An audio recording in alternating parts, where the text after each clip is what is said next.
Well, the absolute star of this World Cup, Mbappé. Welcome, Madrid fans. How are you doing? He already has 7 goals in this World Cup, matching Messi. He has 19 in total in 19 World Cup matches. That's a goal per game in his participation in the most important national team competition in the world. And what's going to happen to Messi? I don't know if it will be in this World Cup or maybe in the next one as the top scorer in history. There's no doubt about it. If they meet in another final, it would be a repeat of the Qatar 2022 final. Now let's talk about Infantino and that red carpet treatment we mentioned the other day, the one Argentina gets. And there's a moment where they caught him, they caught Infantino, which is very revealing, very revealing. But first, let's talk about this. France had a really tough nut to crack today, which was the Paraguayan national team.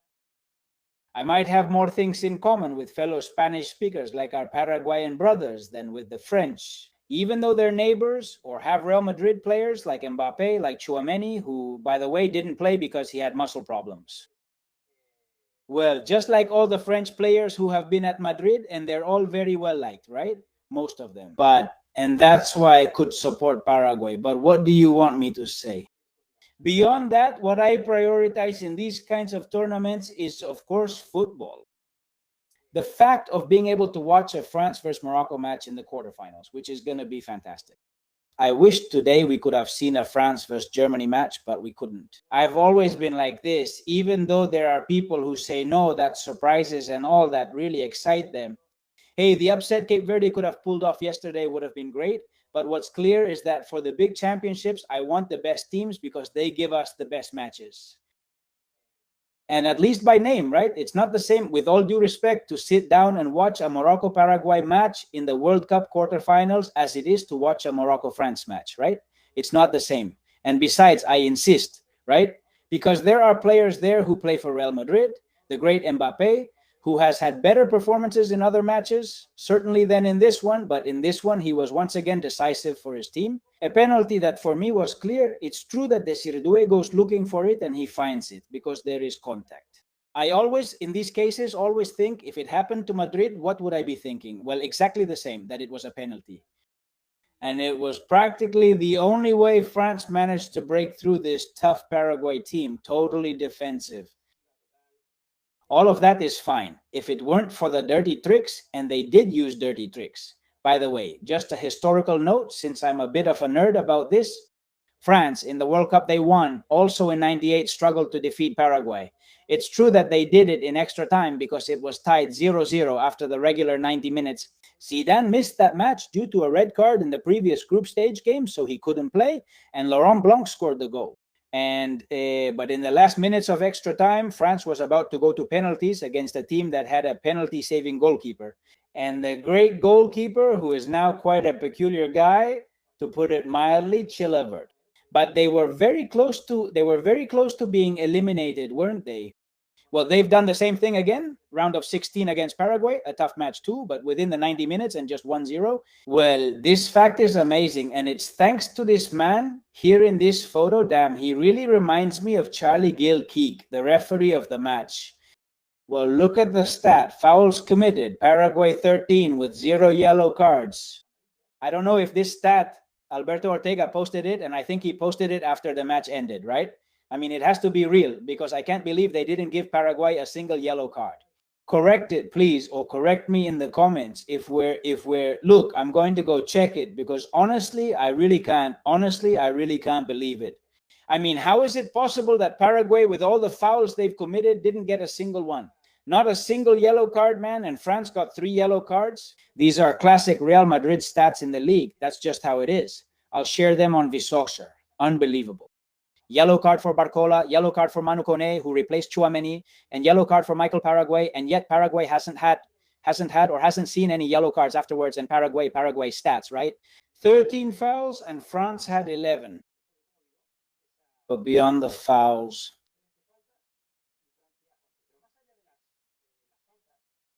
there's also, well, the dirty way Alfar's team played. For me, this always has to be a red card because the players know that.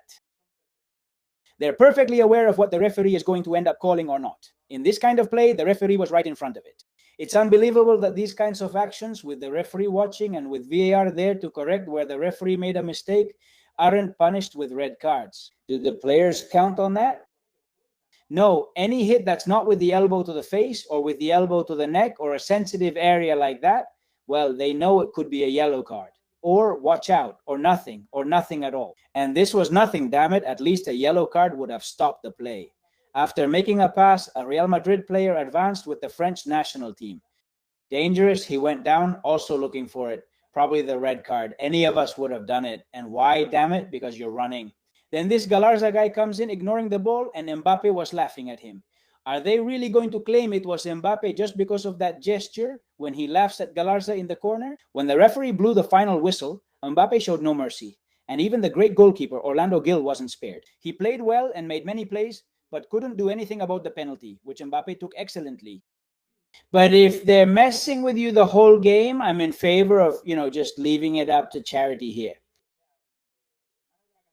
Few in football constantly mess with you. In the end, you woke up and laugh in the other player's face, especially after what they've done. Like I said, he swings his arm. You must have seen the play. He moves and hits him well between the chest and the arm. But I insist this is to stop a guy's run, and also with a violent gesture. It should always be a red card. It's always the same thing. What would have happened if it had been done to someone else, to another football player, right? We have another one here. Wait, because there's another one like this. Well, when is Mbappé going to take the penalty? The Paraguayan football players were messing around and protecting the penalty spot because they even knew what could happen. Then Dembele cracks up laughing. There's a Paraguayan football player stepping on the penalty spot, right? And you say, are we going to see this again? That guy who does that, who tries to alter the field, should also be penalized. And are you going to tell me that's just South American trickery? That should be penalized, not all the nonsense that gets penalized. This should be penalized. That's enough, man. That's enough. What's the point of VAR? Well, in this case, VAR couldn't intervene because, look, this can't be a red card. There are people asking for a red card for this. For me, this could be a yellow, right? But the referee also has to, the referee is right there, A guy comes over and is trying to mess with the field of play. Hey, man, this has to be penalized. I mean, honestly, some really dirty tactics from Paraguay. I know some people are going to comment, welcome. I don't know what's going on in France as if they had played in the Libertadores. I don't like this kind of football, damn it. I don't like it. I like football that's tough, with strong tackles, of course, but fair. And this wasn't fair play. This wasn't fair play. And what the ref did, it's like in the Spain versus Uruguay match. If he lets it go, if he allows it, well, in the end, it turns into what it turns into. If he lets it go, if he allows it, well, in the end, it turns into what it turns into. It turns into what it turns into, like we say. That's what happens. If this had been done to another team, we would already know. Look, would Vox have done this to France? The body language, and not just the body language, the language itself. When someone asks about something and knows they've just messed up. Or even the excuse thing, right? Excusatio non petita, accusatio manifesta, which is when you start giving explanations after saying something that could be misunderstood. Well, it's synonymous with, like, that Latin expression says that you're showing the fact that, well, that you are what people think you are. Wow, right? An Argentine journalist asked Infantino this yesterday as he was leaving the Miami stadium after having had such a tough time because Cape Verde could have eliminated Argentina. Look, it's not very hard to interpret. It's not very hard to tell what the preference is of a man who says, always very generous with us. Thank you. A hug to all of Argentina and congratulations, because the heart tonight, also to the neutrals who are with both sides. Well, it's just that, man, the heart tonight now also, it's just that the neutrals like me, right? It's just unfortunate. Pathetic Infantino. By the way, there's a picture of him. Wait, where is it? I think I have it around here. When he scores the goal, maybe the goal of the World Cup, because of how important it is, it's a goal that if you're a football fan, if you don't care whether Argentina or Cape Verde wins, honestly, well, that's the kind of goal that makes you put your hands on your head. You say, wow, you're witnessing a historic moment in a World Cup. And for those of us who are real World Cup geeks, this gives us chills. Of course, if your own team gets scored on like that, it sucks. But when you see when I watched Cameroon in that fantastic match in Italy, 90 scoring goals against England, even though I didn't necessarily want Cameroon to win, it wasn't a matter of life or death for me whether Cameroon beat England. But it's the same. You feel like, wow, you're witnessing football history, right? And here, look, the reaction of the FIFA president, instead of being shocked, of realizing he's witnessing football history, of feeling proud precisely because of that. Look at how this guy reacts to the goal by Lopez Cabral.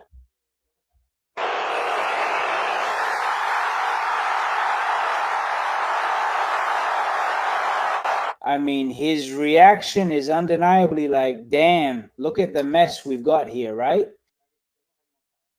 Instead of anyone else, if you've seen, for example, on DAZN The Zone, the commentators, I don't think this Axel Torres guy is someone who doesn't want Messi to qualify. Same with Sanchez. Well, maybe less so with Axel Torres, right?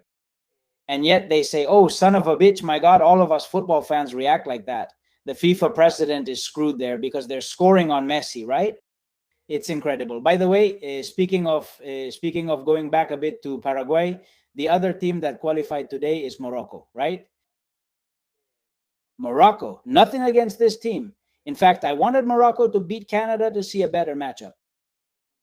Canada-France, Canada-Paraguay, no, let's say a Morocco-France. I wanted Morocco to win. After that, that's far enough, but be careful with some teams, with certain teams and certain attitudes. It turns out, and I didn't know this, that this Saibari guy, well, great player, and I think he's been signed. Bayern Munich, what a signing. He was born in Terrassa and could have played for Spain, but chose Morocco instead, which is understandable like many others, right? Of course, today I discovered that this Saibari was this guy. He was the one who wouldn't let a Senegalese teammate take the goalkeeper's spot in that final of the Africa Cup. He wouldn't let him go, give the towel so he could dry his gloves. After seeing what we had seen, that the ball boys were doing it, do you remember when we said, no, man, no, this can't be the ball boys. That's really bad. A national team teammate who wasn't playing anymore. I'm not sure if he was benched or substituted. Remember what he was doing. I mean, he didn't want the guy to be able to give him the towel, but why was that guy there to give the towel to the Senegalese goalkeeper? Because the Senegalese goalkeeper would put the towel next to the goal, and then the ball boys would come and take the towel away from the Senegalese goalkeeper. That's why a guy from Senegal shows up there perfectly within his rights to give the towel to his teammate. So he could dry his gloves, which is something any goalkeeper should be able to have, his towel next to the post. It happens in every match as you'd expect, as is normal, that FIFA didn't get involved in this at the time, that right now they've given the Africa Cup to Morocco, and now Senegal now has to appeal it because of leaving the field and all that. But that here they've just glossed over it, that they gave Morocco the Fair Play Award. It's unbelievable after seeing this. I mean, this Saibari guy, hey, he got injured today, but I hope he recovers. We don't wish harm on anyone here. But honestly, I found out about this today and I said it can't be. I mean, it was this guy, a great player, by the way. Well, I wanted to show you one more thing that I found really funny. Look at what's being said about, well, two things, right? I'm going to share where I was yesterday during this amazing World Cup here in the United States with the Dallas Stadium right next to me. Having been in a stadium, I'm going to remember this for the rest of my life. I hope Spain stays in the tournament. I hope Mexico goes through against England because, as you know, well, part of my family here is Mexican and they're experiencing it with a lot of passion. Listen to what Paco Gonzalez says today at the Cup. I didn't know this, and well, it cracked me up. The England national team has permission to use Viagra to mitigate the effects of altitude on the English players. When I saw it this morning, I thought it was a joke, but it's not a joke.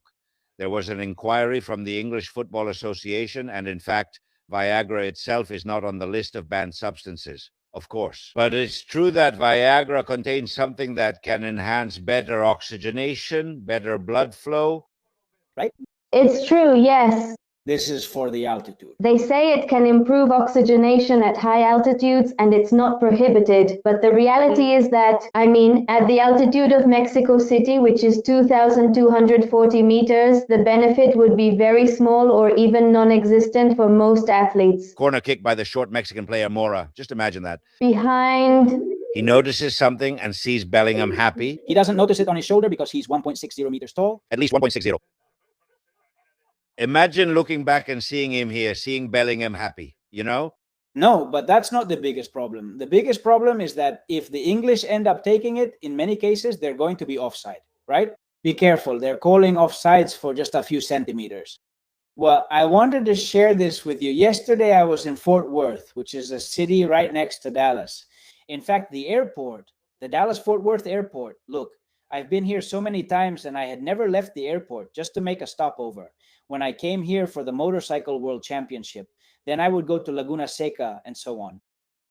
And I was saying, this city, man, well, it's one of the most genuinely American cities because of the whole cowboy thing and all that. And as the saying goes here, where the West begins. And well, I loved it. I really loved it, honestly, because there we were with the Longhorns, with those bulls, with those huge horns. I mean, from horn to horn. From tip to tip, it's at least 2 meters. It's crazy. I loved it. I really did. I mean, I enjoyed being there at the Fort Worth Stockyards. And a real soccer atmosphere because, you know, the other day, Haaland and the Norwegian national team were here enjoying themselves. There I am with the Mexican and with Luca. And that's it. We were just reflecting on what we were experiencing. I like seeing you happy. I like seeing you enjoy yourself. I've seen a bull with horns like this, and I'm eating these ribs that just fall apart. I'm happy already. I mean, with these skills, just like that, right? It's easy to do, honestly. We're both just that simple. I wanted to come to a place like this, see the bulls, soak up that whole all-American vibe. Look, I've been in this country for years, and I've never been in a place as authentic as this. And especially eating those ribs. They've been smoking them there for hours and hours, and then when you go to eat them, they just fall off the bone. It's crazy. And it was like 40-something degrees Celsius. Crazy. When we left there, we saw more. We saw the first goal from Cape Verde in a bar. I heard the second one in the car. I didn't see the second one. Damn. I mean, I didn't experience that historic World Cup moment watching TV. But, well, sometimes you have to choose, right? You're here on your day off and want to visit places too. Hope all goes well for you. Like the video if you enjoyed it, subscribe, comment, and share. See you next time. Get excited for what's coming. It's great. Today is July 4th. Congrats to the United States on turning 250. I'm going to celebrate, and maybe I'll record some footage of a show they're going to do here with drones, fireworks, and the usual stuff. Thank you for being there. Bye.